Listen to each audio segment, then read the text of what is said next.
¿Hasta qué extremo nosotros escuchamos muchas veces por medio de personas que la situación es muy difícil y que nos van a cortar la luz y que nos van a cortar el agua y que no tenemos suficiente comida, no tenemos suficiente gasolina? ¿Usted no se ha puesto a pensar por qué el Creador determina que eso sea así? Esta noche yo quiero compartir de lo profundo de mi corazón y con base en la Escritura por qué razón ocurre eso en la vida del pueblo de Dios, en todos los que somos creyentes. Quiero narrárselo, pero con base en la experiencia de tres reyes que de una manera determinada estaban confrontados a una batalla por el desafío, y entonces los tres, puestos de acuerdo en unidad, decidieron ir a la batalla. Nosotros sabemos anticipadamente por Efesios capítulo 6, verso número 12, que nuestra lucha, nuestra pelea es contra fuerzas malignas. Nuestra lucha es real, no es un juego, no es inventada, no es para atemorizar a nadie, pero nuestra lucha es real. Tenemos lucha contra fuerzas malignas invisibles, porque se hacen visibles a través de los seres humanos, a través de circunstancias, a través de situaciones, a través de enfermedades, a través de economías y a través también de opresiones. Es importante que el creyente se dé cuenta que esto es algo real y que la Biblia se lo enseña para que el creyente entonces sepa enfrentarse a estas cosas. En segundo lugar, tenemos batalla en el campo físico de nuestras personas mismas. Nuestra alma y nuestro cuerpo constantemente son enemigos del Creador, aunque usted no lo crea, como dicen por ahí. We are confronting different battles, just in the flesh or in the soul. Most of the times we adopt the attitude to be enemies of the Lord. Muchas veces adoptamos esa idea, esa mentalidad, esa filosofía, nuestra alma y nuestro espíritu en ser enemigos del Creador.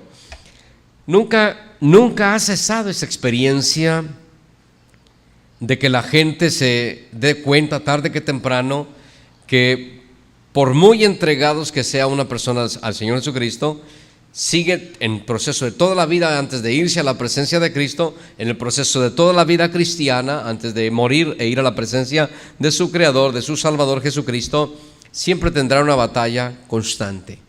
Quizás vencerá una área, quizás dominará una área, conquistará una zona, poseerá autoridad en una zona, pero siempre va descubriendo por la gracia del Señor Jesucristo nuevas zonas que tienen que ser vencidas y sujetadas justamente a la voluntad del Creador. Nuestro corazón es importante. Miren, nosotros como gente humana determinamos que los seres humanos se dividen entre buenos y malos. Esa es la filosofía humana, donde la palabra de Dios no tiene nada que ver. Esa es filosofía, ese es pensamiento suyo y mío. Es una regla con la que nosotros medimos al mundo. Decimos hay gente buena y gente mala. Dios dice todos son malos. Es lo que dice el Creador, incluyendo a los creyentes. Somos gente mala. Ahora, interesantemente, también la Escritura menciona que el corazón es muy engañoso. El Creador se atreve a desafiar el conocimiento de cualquier ser humano y de su propio corazón. Dice que no hay ningún ser humano, no hay ninguno solo siquiera que conozca su propio corazón. Porque hoy tú puedes decir, yo puedo decir amo a Cristo, amo a Dios, y mañana hacer las locuras más terribles que nunca hubiera planeado haberlas hecho, o haber dicho palabras que nunca dije que habría de decir un día. Sin embargo, de repente se desenmascara y suele por cualquier descuido, nuestra actitud, nuestro comportamiento, nuestra forma de hablar o de enfrentar la vida, nos presenta en una encrucijada donde nuestros corazones son así, expuestos a la claridad, y nos damos cuenta entonces cómo estamos y cómo somos. El Creador es sabio, que permite que eso ocurra para que nosotros nos enfrentemos ante el espejo de la realidad de nuestra vida, ante su presencia y de la enorme necesidad que tenemos de aprender de Él. Si somos humildes y somos receptivos, aprenderemos cosas buenas. Si somos rebeldes y criticamos la situación que pasamos, lo más seguro es que la situación se prolongue. Así que mi anhelo profundo de mi corazón es que podamos aprender, sobre todo desde este ángulo de la experiencia de tres reyes, lo que podría ser nuestra experiencia actual en la que estamos enfrentados, así confrontados, pero también necesitados de que la mano poderosa del Creador intervenga y entonces cada cosa sea puesta en su lugar, mis amados. Tenemos lucha enorme y tenemos lucha de todos los extremos, laterales y del mismo cielo, no me refiero del Creador hacia nosotros, pero sí de las fuerzas del mal que se mueven en las esferas del aire, de las nubes, contrarrestando los ataques contra los creyentes. El pasaje se encuentra en Segunda de Reyes, capítulo número 3. Voy a detenerme un poco en cuanto a las lecciones de qué es lo que pasa en cuanto a los hogares, y lo abordaré el día domingo con la ayuda del Señor Jesucristo para compartir con ustedes una enseñanza, no solamente en cuanto a la necesidad enorme de lo que ocurre en los hogares. Presentaré una encuesta mundial de lo que es más urgente en cuanto al aspecto de evangelización y las misiones, pero también de lo que es necesario en lo que está ocurriendo en los hogares para que podamos ser nosotros gente útil en las manos del Señor Jesús y podamos nosotros prepararnos de una manera mejor y efectiva para servir al Señor Jesucristo. Segunda de Reyes, capítulo número 3. Bajo la base la experiencia de estos tres reyes que se enfrentaron a la misma situación, a la misma batalla, bajo la misma prueba y bajo las mismas necesidades, se enfrentaron. Pero lo más interesante para usted y para mí, escuche con mucha atención, estos tres reyes, al enfrentarse a la misma situación, al mismo problema, a la misma zona de necesidad y de prueba, los tres tuvieron actitud diferente. Mi intención es que usted pueda y yo podamos juntos adoptar la mejor actitud y la mejor respuesta, la mejor acción que pudiéramos hacer en un momento tan crítico como este que está ocurriendo en nuestro mundo actual. Crisis económica, crisis financiera, crisis emocional, crisis también en los hogares. Muchos hogares se están destruyendo porque hay una incomprensión, porque se tiene que perder la casa, porque se tiene que perder propiedades, porque se tiene que perder ciertas cosas adquiridas como vehículos, o porque se tiene que perder. Hay gente que perdió lamentablemente. Por eso es importante que la gente se dé cuenta. La gente de los años atrás tenía razón en aguardar su dinero en sus cintos, en el caso de los hombres, o en el caso de las mujeres, esconderlo en sus pañitos y esconderlo por ahí. Siempre fue la forma más efectiva, y hasta el día de hoy sigue siendo la forma más efectiva. Ponerlo usted en un banco, ponerlo en un aseguro, ponerlo en una inversión, en una investment action. Probably you can lose, probably you're never going to recover your money. This is the real thing that are occurring in all the world. Eso es real de lo que está ocurriendo. Es importante que nosotros lo notemos y es importante que nosotros lo sepamos. ¿Por qué? Bueno, es muy sencillo. ¿Cuánta gente he encontrado yo? Tanta gente que perdió todos sus ahorros de inversión en aseguros para que ganara mucho dinero y finalmente vino quedando en las manos de gente inversionista y que ahora está en la cárcel, pero lamentablemente los que perdieron su dinero ya no lo van a poder recuperar. Hablaba sobre todo cuando la gente maneja la área del 401k, que le llaman, ¿verdad? Le llaman el plan de retiro, retirement plans. La mayoría de la gente que piensa que el retirement plan es un beneficio a largo plazo, al final de cuentas lo que hicieron es hacer dinero con su dinero, y al final de cuentas cuando usted se quiere retirar y salirse de ahí, el 40% charge penalty on your money hace que la mayoría de las veces, most of the times, you're going to have only your own money, but never the increase or the gain money that you were considering you're going to receive it, never. Es interesante cómo la Escritura nos da la oportunidad de ver esto, hermanos, en cuanto a lo que ocurre, y es por eso es importante que la gente se dé cuenta que las mejores actitudes siempre serán los mejores resultados para todos nosotros. En Segunda de Reyes, capítulo número 3, si lo tienen, voy a estar leyendo un poco extenso, largo, y espero que ustedes, no tan extenso, pero sí puedo decirle que voy a estar leyendo por lo menos alrededor de 20 versículos, ¿ok? ¿Estamos listos? Voy a dar lectura y voy a pedirles de favor que ustedes, mientras yo leo el verso 1, ustedes el 2, y de una manera así combinada, estaremos leyendo hasta el versículo número 20. Dice así en el nombre de nuestro Señor Jesucristo: Joram, hijo de Acab, comenzó a reinar en Samaria sobre Israel en el año 18 de Josafat, rey de Judá, y reinó 12 años ante los ojos de Jehová, aunque no con su madre, porque quitó las estatuas de Baal, su padre. pero se entregó a los pecados de Jeroboam, hijo de Nabat, que hizo pecar a Israel, y no se apartó de ellos.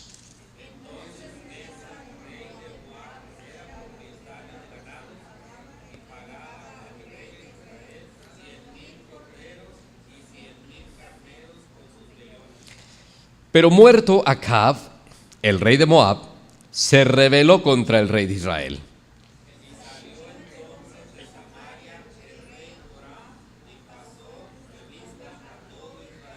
Y fue y envió a decir a Josafat, rey de Judá: el rey de Moab se ha rebelado contra mí. ¿Irás tú conmigo a la guerra contra Moab? Y él respondió: iré, porque yo soy como tú, mi pueblo como tu pueblo, y mis caballos como los tuyos.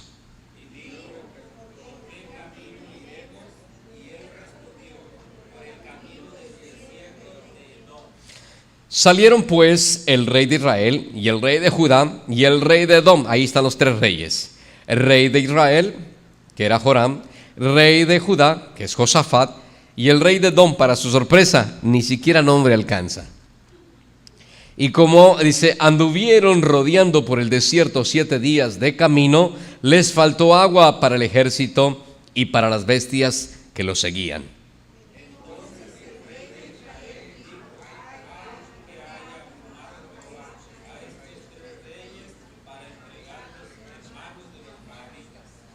Mas Josafat dijo: no hay aquí profeta de Jehová para que consultemos a Jehová por medio de él. Y uno de los siervos del rey de Israel respondió y dijo: aquí está Eliseo, hijo de Safat, que servía a Elías.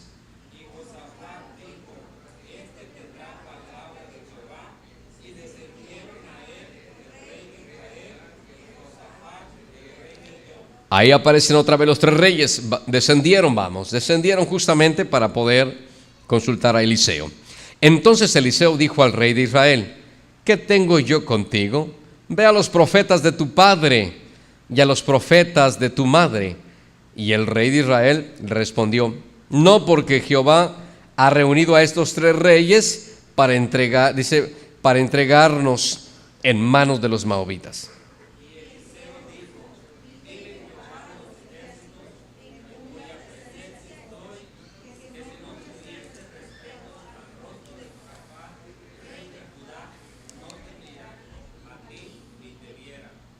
Qué tremendo, hermanos.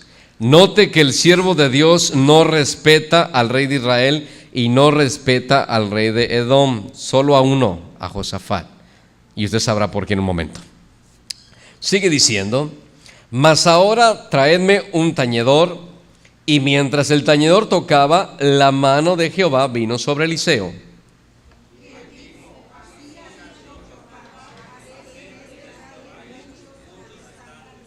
Un tañedor, mis amados, es uno que toca flauta o que toca un instrumento de aire. Puede ser trompeta, puede ser flauta, puede ser clarinete, puede ser saxofón, puede ser, pero es un instrumento de música de aire, de viento. Leo el verso 17. Porque Jehová ha dicho así: no veréis viento ni veréis lluvia, pero este valle será lleno de aguas, y beberéis vosotros y vuestras bestias y vuestros ganados.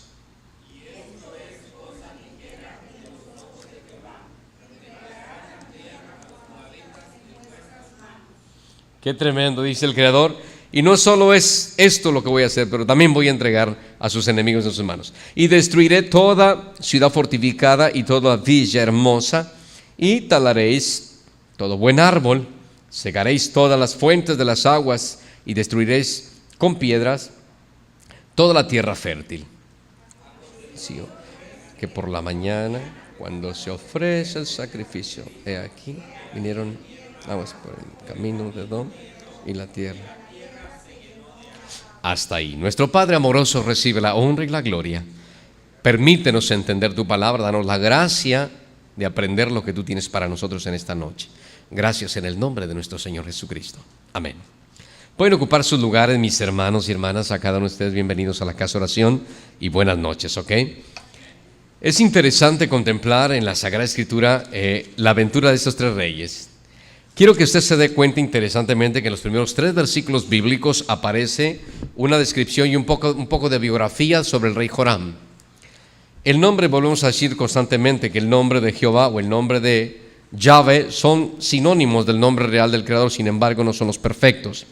Los nombres perfectos son Elohim y en el caso de Yahweh de los ejércitos, que es justamente lo más perfecto en las consonantes reales del nombre del Creador.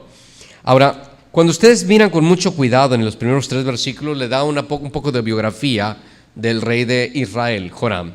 Joram era hijo justamente de Ocasías. Ocasías era hijo de Acab. Acab era uno de los reyes más malvados que ha existido en toda la época del pueblo de Israel.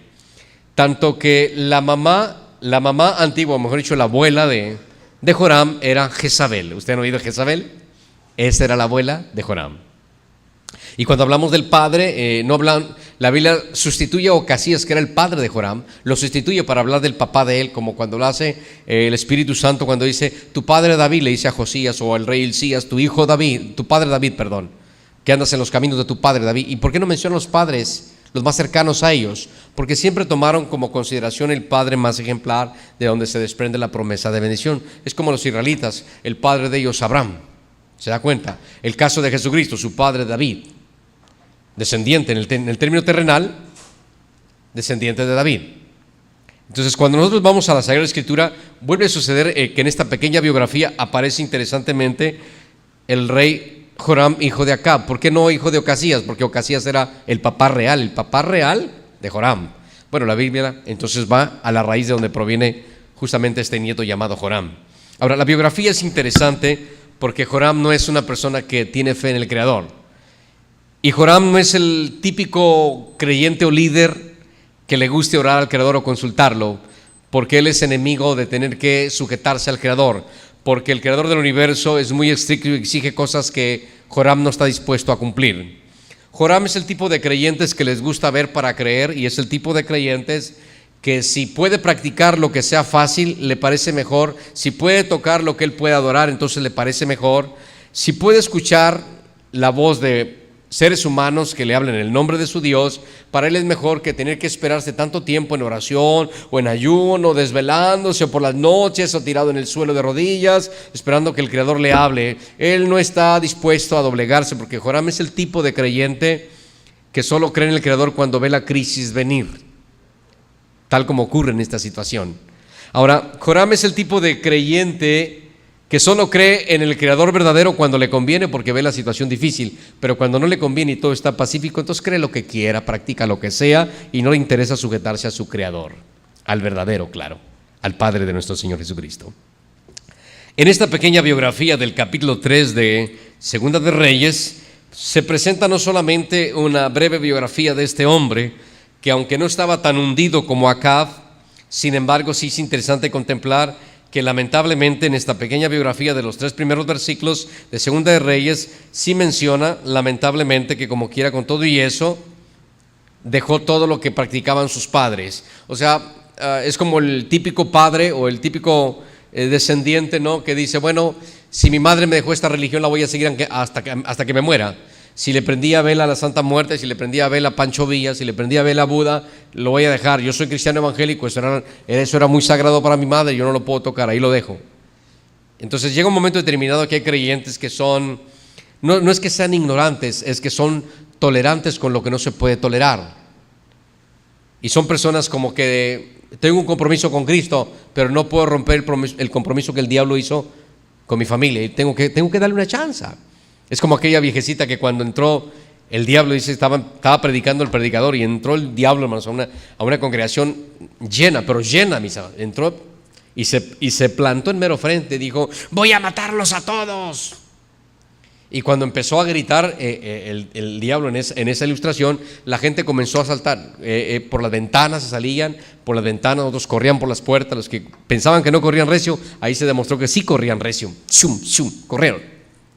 Pero había una viejecita que se sentaba en mero frente de la silla, o una banca, era una banca, se sentaba en mero frente de la banca, pero la viejecita no podía correr porque tenía problemas con sus músculos.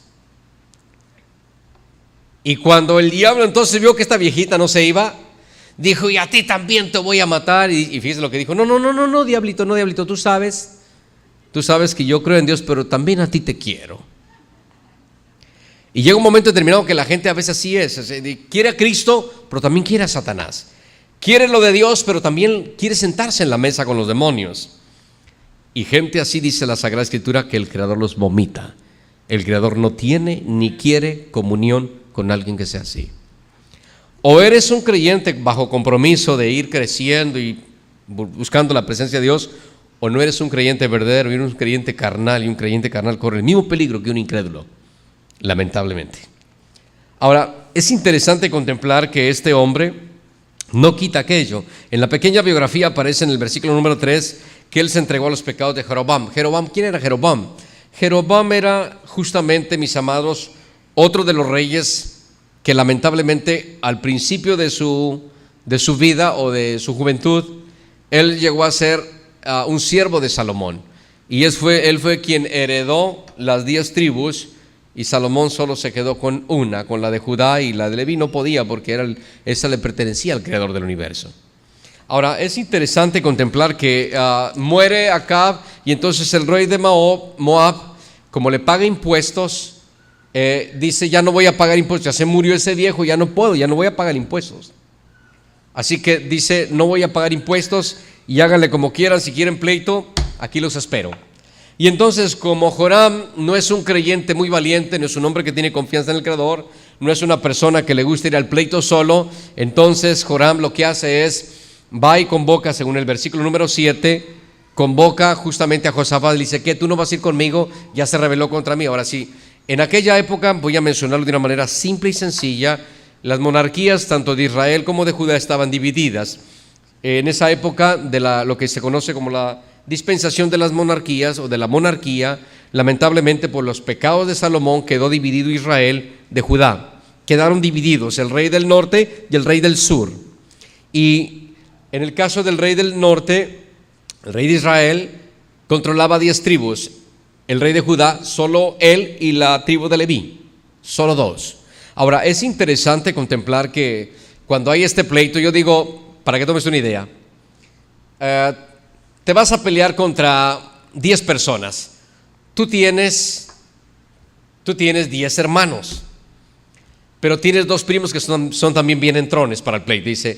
Y yo recuerdo a un amigo mío que decía que cada vez que se iba a pelear él, dice, yo hasta me gustaba ponerme ahí a pelear con algunos en el barrio, porque venía Lolo, mi primo, y decía, no, primo, tú tienes niños chiquitos, déjame a mí. Y cada vez que entraba, dice, mi primo decía, tú tienes hijos chiquitos, tú no, yo no tengo a nadie, yo mero. Y llega un momento determinado que tú tienes un pleito contra 10, pero tú tienes 10 hermanos y son entrones al pleito, le gusta el pleito. O tienes 10 hermanas y son buenas, pero para estirar cabellos. Entonces dices, ¿sabes qué? Aquellas son 10, nosotros somos 10, ya estamos completos, 10 contra 10. Pero entonces dices, no, pero tengo 2 primas o tengo 2 primos que son igual que nosotros, unas fieras salvajes que no entienden razones, son unas gavinas barreras que se ciegan, nadie les hace entender y se arrancan. Entonces el rey de Joram hace lo mismo. Si tienes 10 tribus, con esas 10 puedes ir a pelear, pero tiene miedo. ¿Por qué cree que busca al rey de Judá? Porque en Judá estaba el santuario. 2, el trono de Dios. 3, la verdadera comunión con el Creador. 4, la promesa del Creador sobre la única zona que dijo el Creador, esta nunca perderá el liderazgo. Las tribus podrán descarriarse, podrán irse para acá, para allá. Y el pacto del Creador, la promesa del Creador era con Judá, porque de ahí saldría el Mesías. A veces la gente dice, no me voy con el rey del norte, no me voy con el rey del este, del oeste. Tú puedes ir donde quieras, pero si te vas a un lugar donde no hay promesa de Dios, lamentablemente te vas a un lugar de sequía espiritual. Yo me pregunto, hermanos, porque yo soy cristiano de muchos años, me pregunto, digo, si una gente se va a una iglesia buena, se supone que su persona debería ser mejor, claro, ¿verdad? Pero si usted la mira que es peor, ¿qué le dice eso a usted? Que se fue a una iglesia peor. Si supuestamente una persona se va de una ciudad a otra, de un país a otro, y va a buscar de Dios y va a instalarse a una nueva iglesia, si esa persona enseña nuevas cualidades, nuevas actitudes, nueva madurez, nueva forma de ser, mejor que la de antes, demuestra entonces que el lugar donde está acudiendo, Dios ha usado ese lugar para convertirle en una persona mejor. Pero si la persona sigue siendo igual o peor, délo por escrito que esa persona no está en el lugar correcto. Por más que huye y cambie de camiseta y de iglesia y porque se siente aquí, se siente mal acá, usted puede ir a donde quiera, pero si no está en el lugar donde la presencia de Dios le ministre y le haga mejor y le rete y le dé palabra para que le pueda retar en la vida cristiana, entonces usted pierde su tiempo. Puede convertirse en un buen turista religioso, pero nunca en una persona verdaderamente cristiana. ¿Por qué cree que entonces Joram busca a sus primos, 2 tribus más, Judá y en el caso de Leví? Casi siempre en las batallas antiguas Judá jugó un papel muy importante y Leví también. Judá siempre mantuvo, como dice la Escritura, la promesa del cetro, del liderazgo, la promesa de Dios sobre la protección de ese pueblo. Aquellos podían ser 10, pero el Creador iba a proteger primero a Judá. Aquellos podían ser 10 y aunque eran parte del pueblo de Dios, sin embargo el Creador tenía un pacto directo de promesa de bendición con Judá por encima de aquellas 10. Qué interesante es contemplar, mis amados. Llega un momento determinado que la gente puede ser que se separe del ombligo donde nació, ¿no? La familia. Yo no necesito a mi familia, yo no necesito a mi papá ni mi mamá. Y usted puede agregarle todo lo que usted quiera. Pero si el papá y la mamá son la base de la bendición verdadera, el hijo se sale, se descarría, comienza a padecer hambre, todo le va mal, no tiene su ropa correcta, fracaso tras fracaso y tropezón tras tropezón, caída tras caída, y la gente dice, y a veces la gente dice, ¿por qué? Si estaba bien en la casa, ¿por qué se fue? Bueno, mientras estaba en la casa, la cobertura del papá y la mamá, la bendición le estaba protegiendo, le estaba sosteniendo. Una vez que se va, se sale de la protección, se sale de la bendición, y lógico, le va a ir como el hijo pródigo, hasta que le toque el asunto o la situación de tener que ver comer a los marranos, querer desear la comida de los marranos, y lo más lamentable es que nadie se la va a dar, al extremo de la miseria. Cuando la gente no logra entender estos principios que aparecen en la Biblia de bendición, por eso siempre en la época del pasado los patriarcas impartían con manos puestas sobre sus hijos, impartían las bendiciones e impartían promesas de bendición de parte del Creador, y eso no debe dejar de hacerse en la vida de hoy. No se debe dejar de hacer. Si usted no puede hacerlo durante el día porque quizás sus hijos sean muy activos o andan de para arriba y para abajo, hágalo en la noche, ponga sus manos, vaya ahí, imparta bendición, invoque el nombre de Cristo sobre sus hijos, imparta la palabra de bendición, porque eso es bíblico, son principios que la Biblia marca. Por eso en la época del pasado la mayoría de la gente que eran primogénitos imploraba, buscaba ansiosamente la bendición de su padre, que delegara la invocación de una palabra de bendición sobre ellos, porque entonces la bendición residiría justamente en sus hijos. Ahora, Joram dice, bueno, yo no quiero ir solo a la batalla, quiero asegurarme porque la bendición está con este hombre Josafat y está con Israel, con la zona de Jerusalén. Así que como Judá es la capital de Israel, hasta el día de hoy lo es, y es el lugar donde siempre el Creador va a defender a su pueblo, no importa que los musulmanes tengan su templo ahora, la mezquita de Omar no tiene nada que ver, el Creador va a defender a su pueblo y de un momento a otro estos van a dejar de estar allí. Y ustedes lo van a ver de una manera increíble cómo el Creador hace las cosas. Así que este hombre dice, bueno, voy a buscar entonces a Josafat y le voy a decir que vaya conmigo. ¿Vas conmigo, sí o no? Y entonces Josafat, como es muy patriótico, Josafat no es el hermano de la fe, que es polémico, que es problemático, que es resentido, que guarda rencor, que guarda sentimientos negativos contra Joram. No es el típico creyente, no, que a veces los típicos creyentes guardan sentimientos, se sienten por cualquier cosa, le dice una cosa y lo toman como una agresión, no lo toman como un consejo, a veces lo toman como una provocación, no lo toman como algo para que pueda superar a la persona, normalmente no lo hacen, ¿no? Entonces llega un momento que se demuestra entonces quién tiene mayor madurez en ese aspecto, ¿no? Y entonces Josafat muestra una madurez. Josafat no es el típico creyente carnal ni el típico creyente sentimental o emocional, es un hombre centrado, es un hombre que la palabra ha hecho un molde en su vida, la palabra ha hecho un carácter en su vida, ha hecho una diferencia incomparable de los otros reyes que le rodeaban. Josafat es el tipo de creyentes que es maduro en su conocimiento bíblico, y dos, Josafat es el típico creyente que está firme y sólido en su comunión con su Creador. Entonces lo invita y dice, sí, está bien, él sin sentimiento, sin resentimiento, sin polémica, sin provocación, sin reclamo, sin crítica, sin confrontación, dije, voy contigo, voy a ayudarte. Eres mi hermano, por mucho tiempo hemos estado separados, divididos, tus costumbres y tus prácticas son diferentes a las de nosotros, está bien, no hay problema, me necesitas, te voy a ayudar. Un verdadero creyente, mis amados, es así. No dice, ahora que ya le vino la ruina, ahora que le vino el problema, pues ahora me toca a mí vengarme. Ahora me toca a mí aplastarlo. No, no se trata de eso, hermanos. El verdadero creyente jamás paga mal por mal. Al contrario, paga bien por mal. Si alguien le hizo mal, dice: yo voy a hacer el bien, voy a marcar diferencia. ¿Por qué? Porque ese es el verdadero creyente que en Cristo ha logrado madurez.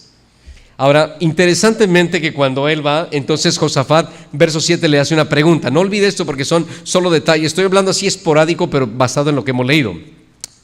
El verso 7 dice que entonces el rey Josafat le dice: bueno, está bien. Y el verso 8: yo voy a ir contigo, vamos a ir contigo, mis caballos, mi gente, vamos a unirnos contigo. Y hace la pregunta entonces, verso 8, Josafat dice: entonces, ¿por cuál camino iremos? Y Joram, el rey de Israel, él es el que escoge. ¿Qué escogió?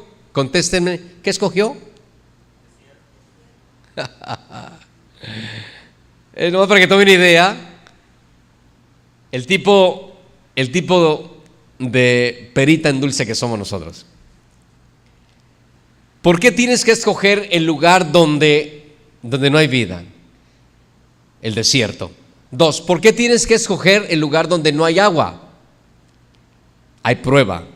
3, ¿por qué tienes que escoger el lugar donde hay mucho calor y hay más muerte que vida? Es para que ustedes tomen una idea, que cuando alguien no tiene discernimiento, solo se mete en el callejón del problema, el callejón sin salida. Enseñémonos, hermanos. Si vemos que alguien fracasa, no vayamos por la misma ruta. Si vemos que alguien se cayó en el barranco, pues voy a ir a asomarme a ver cómo se cayó. Porque a lo mejor te resbalas y te vas a ir para abajo y ya no lo vas a alcanzar a ver, vas a quedarte allí con él. ¿Se da cuenta? ¿Por qué tiene que escoger el desierto, donde ahí es sufrimiento y prueba? ¿Por qué tiene que escoger el desierto, donde es un lugar sin esperanza? Solo una persona inmadura, solo una persona inconsciente. 3, solo una persona, mis amados, sin discernimiento, se mete en los problemas que no debería meterse. Solo una persona ciega puede hacer eso. Y de ahí usted deduzca lo que usted quiera, porque las consecuencias vienen. Usted no tiene que pedirlas por pedido, ni por internet, ni por teléfono, van a llegar solitas. Una vez que marca decisión, consecuencias vienen. Así que Joram es el típico creyente que está en dos caminos y que solo va a creer en el Creador cuando le convenga y cuando ve el problema difícil. Pero también es el típico creyente que, como no ora ni lee la Escritura, también es el típico que le echa la culpa a quien sea, con tal de no quedarse él con la culpa de su error y decisión.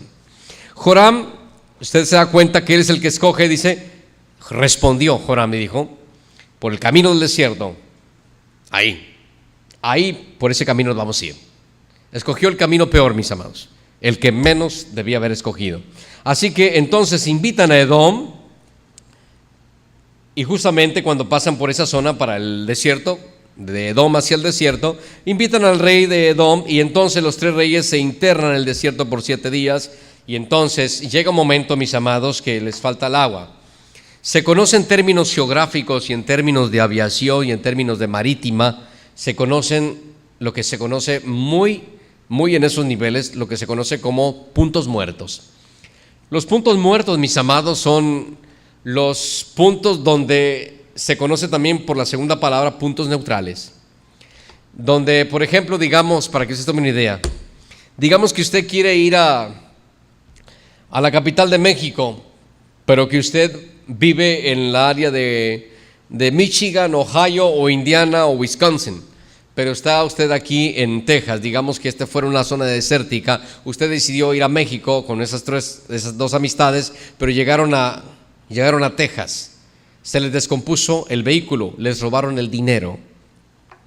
Una vez que se les descompone el vehículo y les robaron el dinero, entonces yo le pregunto: ¿qué es más cerca, ir a México o ir a Michigan o a Wisconsin?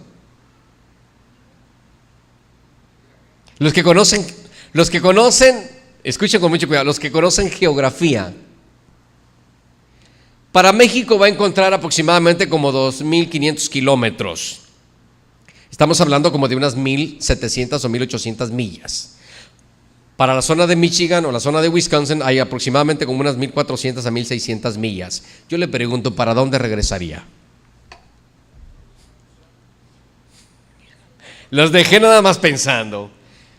Están a mitad de camino, eso es lo que le llaman puntos muertos. Habían caminado 7 días en el desierto y estaban en la mitad y con una enorme necesidad, agua.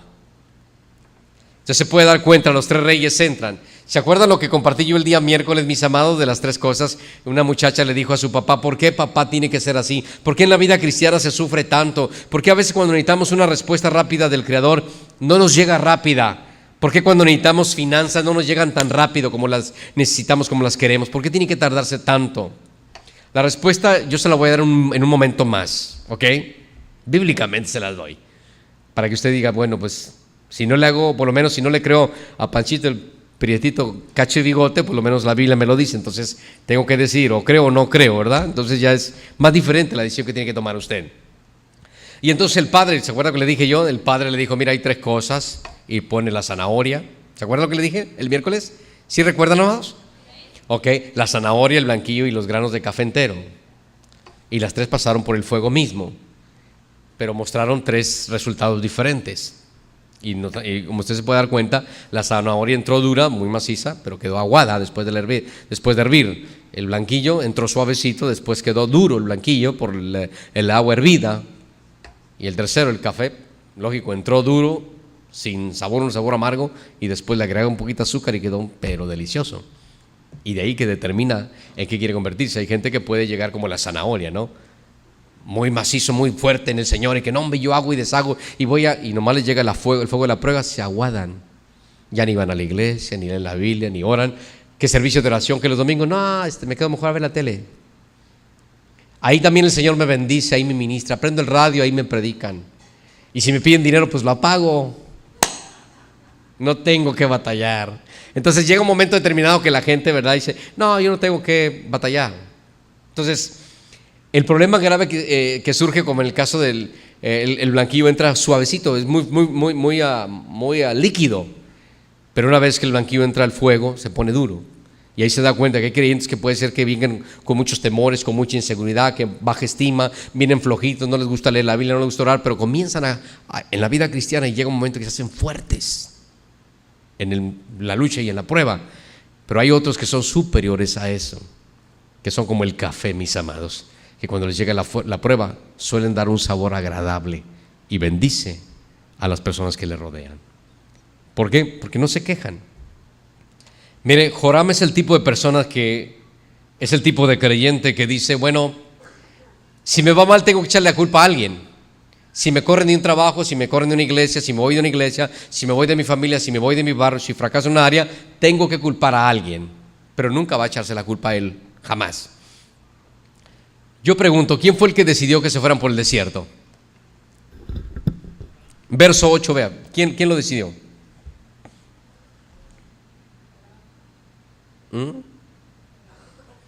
Fue Joram, mis amados, exactamente, fue Joram, porque él estaba hablando con Josafat. El verso 10, mire lo que dice después, cómo cambia la versión. Joram: entonces el rey de Israel dijo a...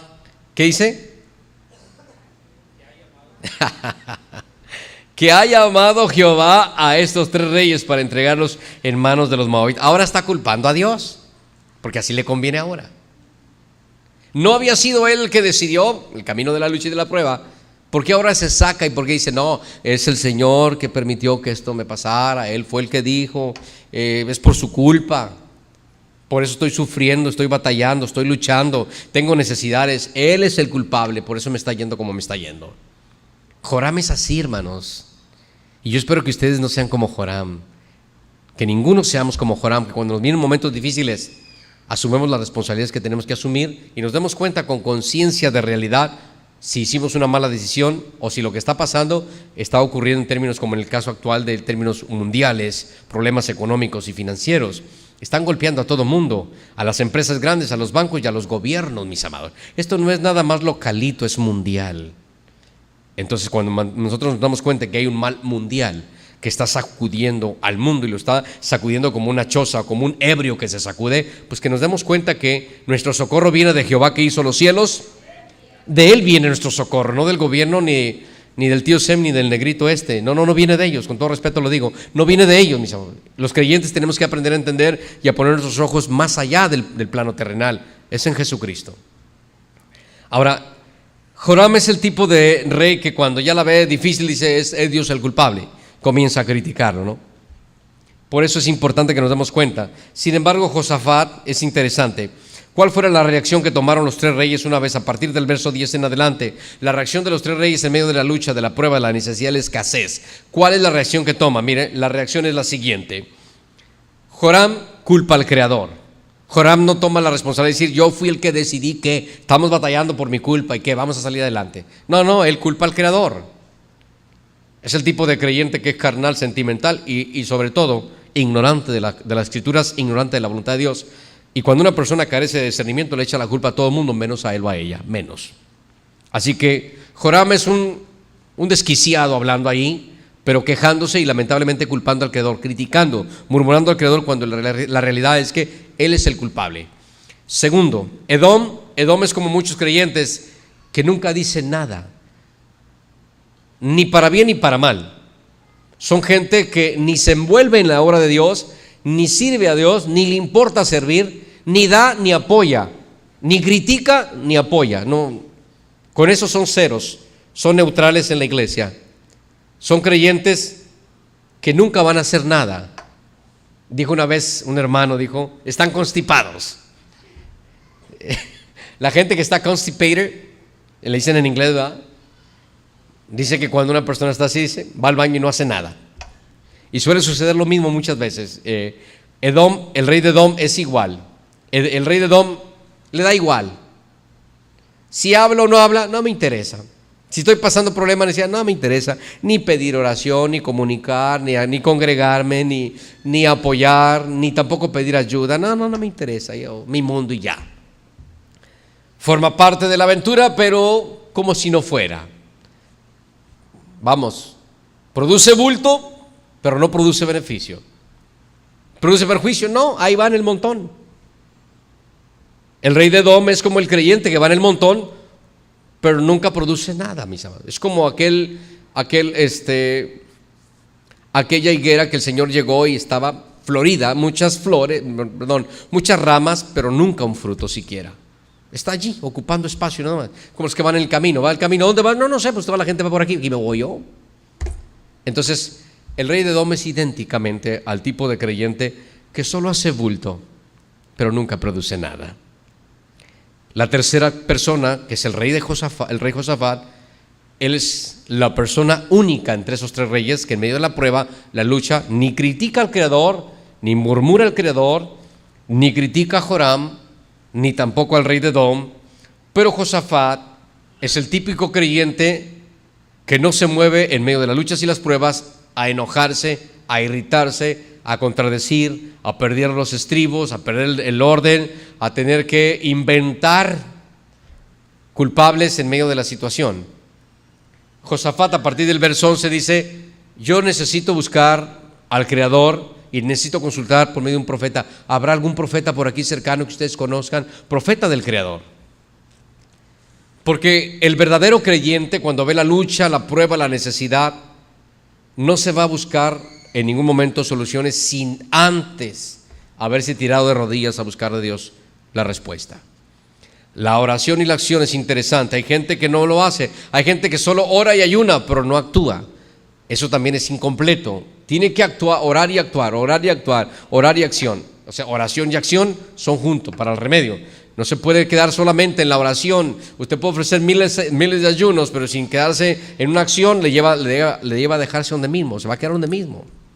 Usted puede mantener una oración, yo puedo mantener una oración constante, pero si no mantengo una acción en lo que estoy orando, también me quedo donde mismo. Es importante entonces que nosotros nos demos cuenta cómo es que debemos actuar. Josafat dice: ¿hay algún profeta? Porque él es el tipo de creyente que dice: yo no me voy a mover si no escucho la voz de mi Creador en medio de mi necesidad. ¿Por qué razón acostumbraba a la gente en el tiempo antiguo a consultar a los profetas? Porque ellos sabían que eran los oráculos del Creador, eran la voz del Creador a través de ellos, porque era gente consagrada, gente ungida, gente que tenía un compromiso con su Creador. Nunca lo hicieron los verdaderos profetas de Dios, nunca lo hicieron ni por dinero, como hoy los sinvergüenzas que toman el nombre ligero así a la ligera de Cristo y dicen: te voy a profetizar, y entonces lo que hacen lamentablemente es ocurrir este tipo de errores gravísimos y sobre todo locuras y cosas graves que tienen que ver justamente con la autoproyección de ellos. No es de ese tipo de trabajo.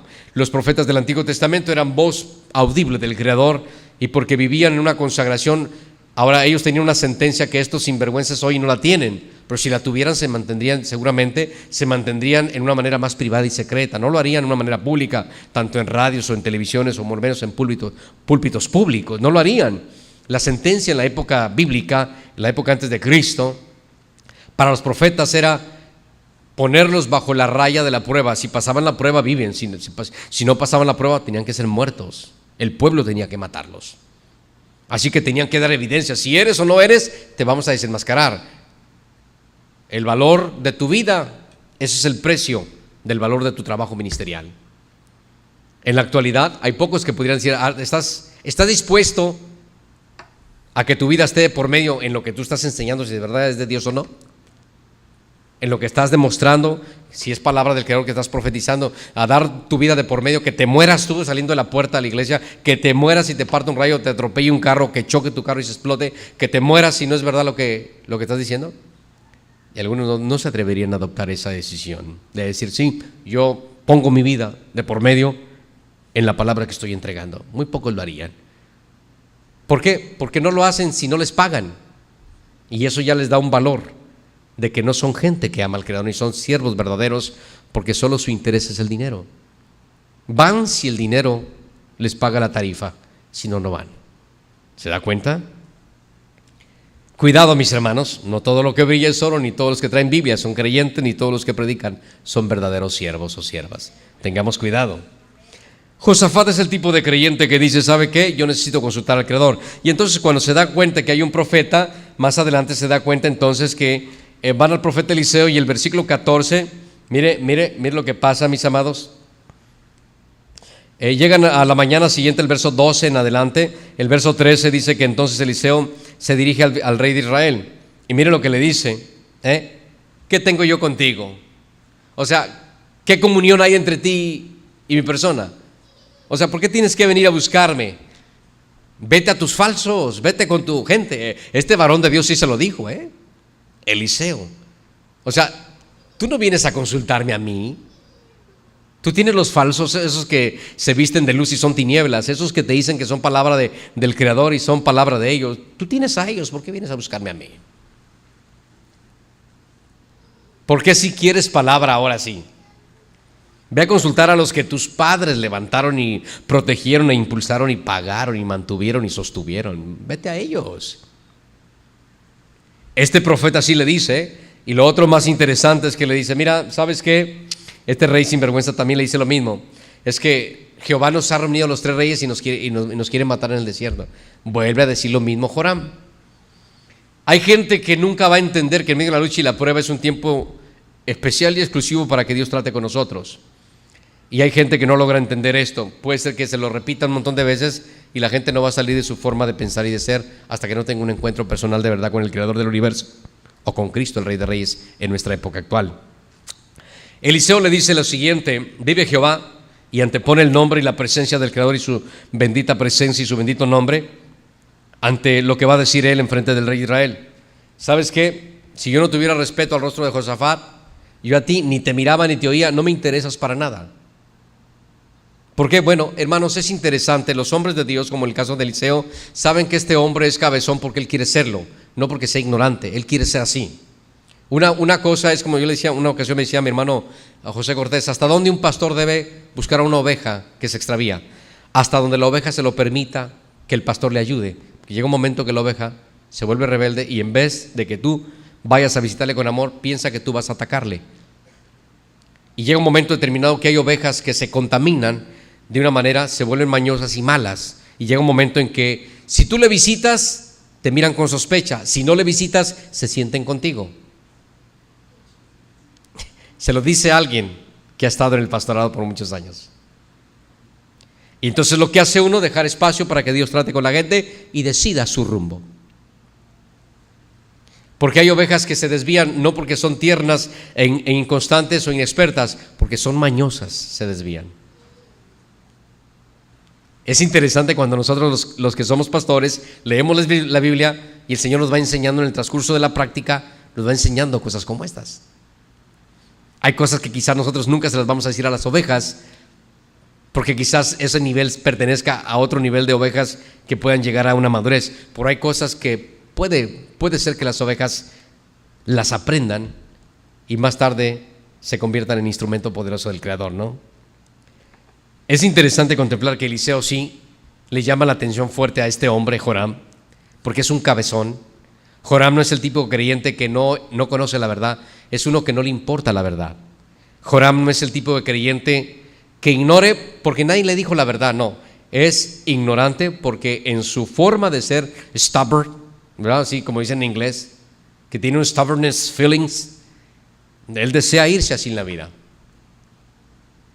Así que no es ignorante porque él no conozca la verdad, es ignorante por elección, él quiere ser así. Y él quiere practicar lo que él quiera sin que nadie le diga nada. Joram es así. Entonces, cuando ustedes estudian estos perfiles se dan cuenta de ello. Pero el profeta de Dios sí lo pone en su lugar. Y ¿sabes qué? Nada más porque yo respeto a este hombre. Ahora, noten con mucho cuidado lo que voy a decir. Josafat es el típico paralelo del creyente que ama la Biblia, que ama la palabra de Dios, que le importa la palabra de Dios, que le importa que se enseñe la palabra de Dios, que le importa que se predique la palabra de Dios, que sí le importa que la palabra de Dios sea el único elemento que le dé crecimiento a las almas que vienen a escuchar el mensaje de salvación y el mensaje de Cristo.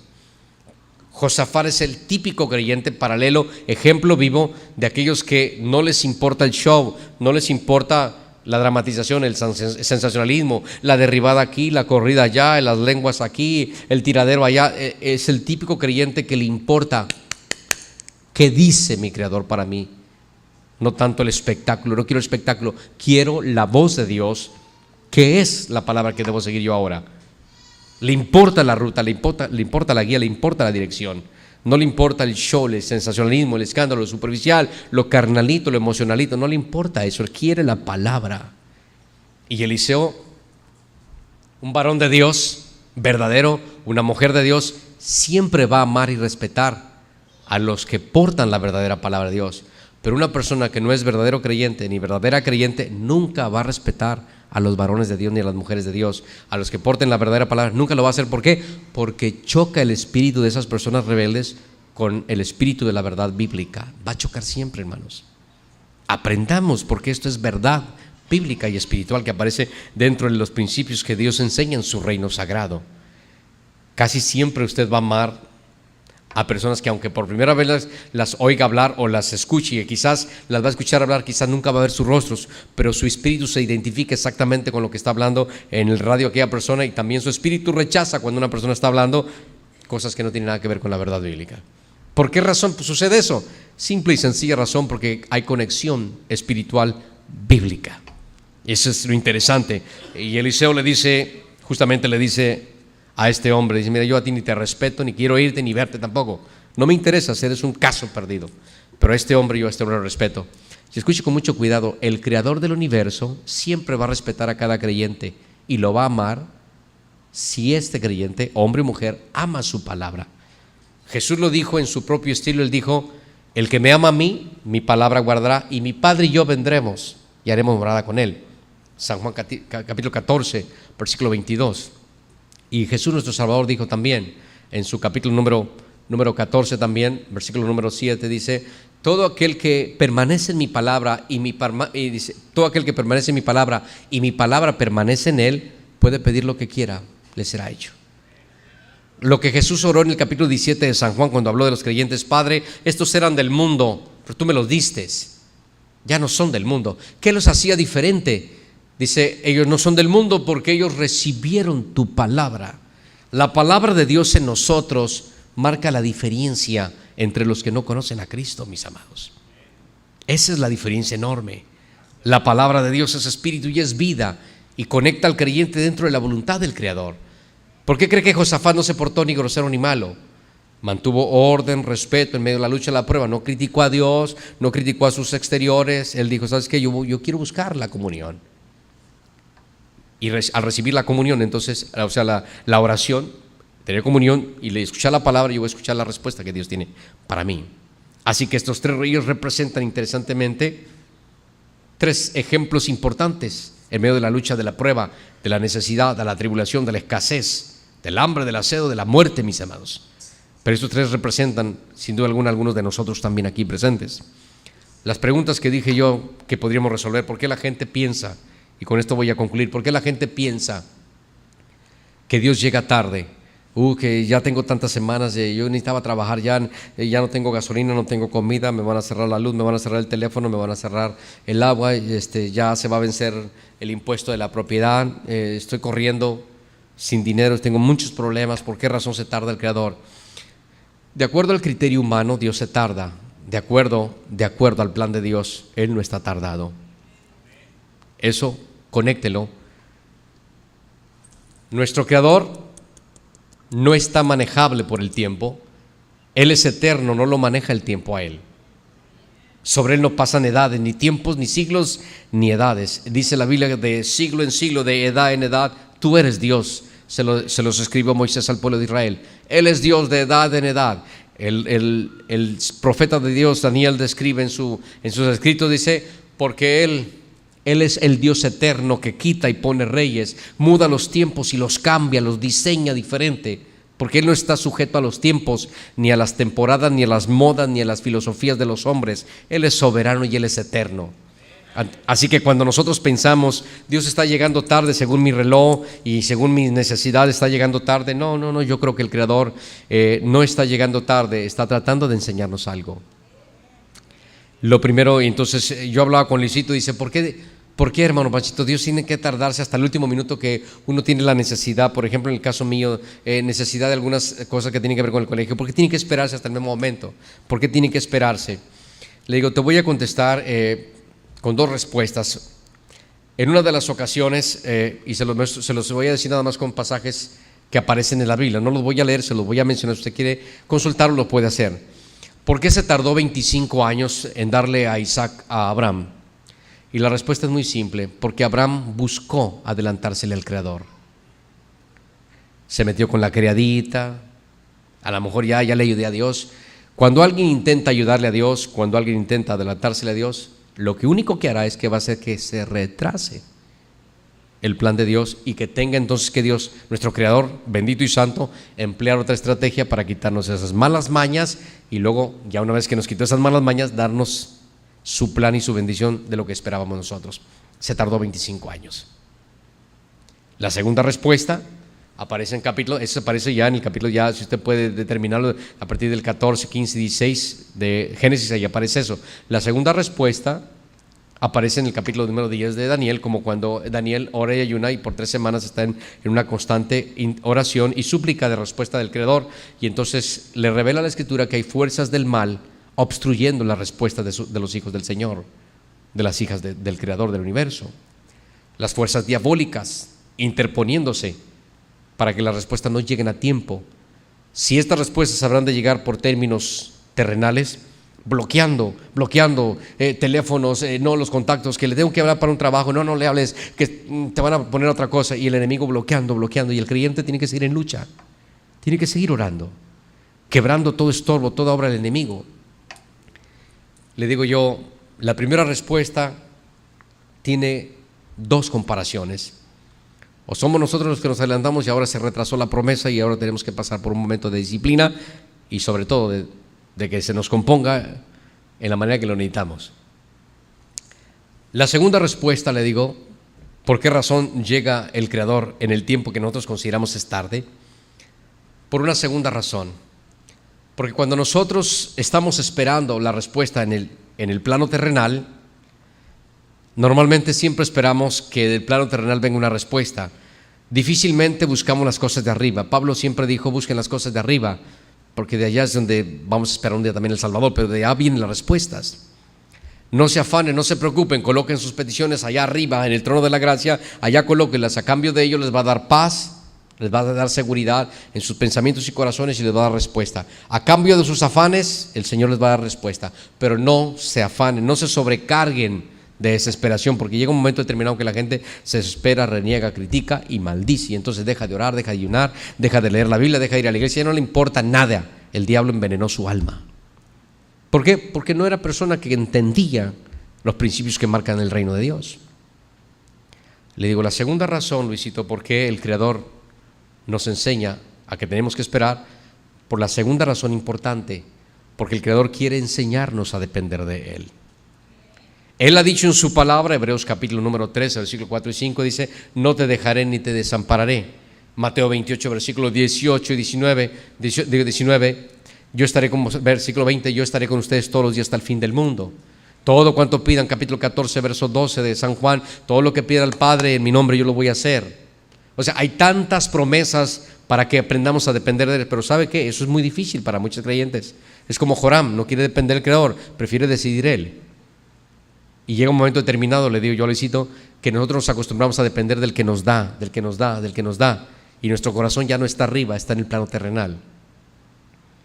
Y entonces no estamos aprendiendo la ética del reino de Dios, aprender a depender de Él, de Él, de Él. Si se cierran las puertas, nunca olvide, Dios abre puertas, hace camino donde no hay camino. Él da respuesta donde no hay respuesta, marca soluciones donde no se esperan soluciones. Él hace que la estéril habite en familia, y el muerto resucite, y el milagro que no parecía ser una realidad se convierte en realidad. Es nuestro Creador, mis amados. Tenemos que aprender en todo momento a depender de Él. Si no aprendemos a depender de Él, ¿sabe qué? Nosotros fingimos ser cristianos, pero no lo somos de verdad.